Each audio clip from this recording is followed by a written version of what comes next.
తెలంగాణలో డ్రగ్స్ కట్టడికి నార్కోటిక్ పోలీసులు చర్యలు తీసుకుంటున్నారు. ఎక్కడికక్కడ తనిఖీలు చేపడుతూ కేసులు నమోదు చేస్తున్నారు.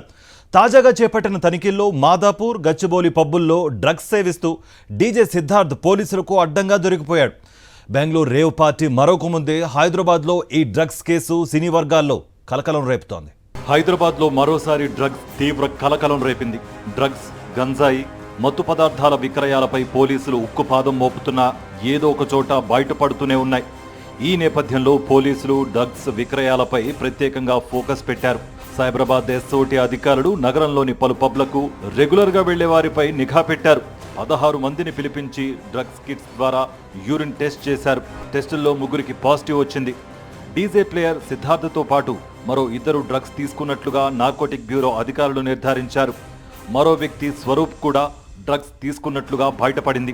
వీరిని మాదాపూర్ పోలీస్ స్టేషన్లో విచారిస్తున్నారు.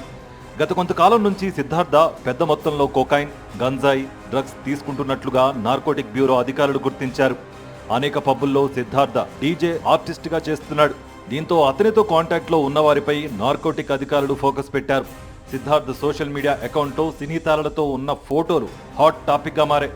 అటు సిద్ధార్థ కదలికలపై నార్కోటిక్ పోలీసులు నిఘా ఉంచారు.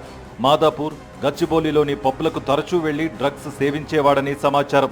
సదరు డీజే ప్లేయర్ సిద్ధార్థతో పాటు డ్రగ్స్తో సంబంధం ఉన్న 16 మందికి డ్రగ్స్ టెస్టులు నిర్వహించారు నార్కోటిక్ బ్యూరో అధికారులు. వీరితో పాటు ఇంకెవరెవరు డ్రగ్స్ తీసుకున్నారు అన్న కోణంలో కూడా దర్యాప్తు చేస్తున్నారు.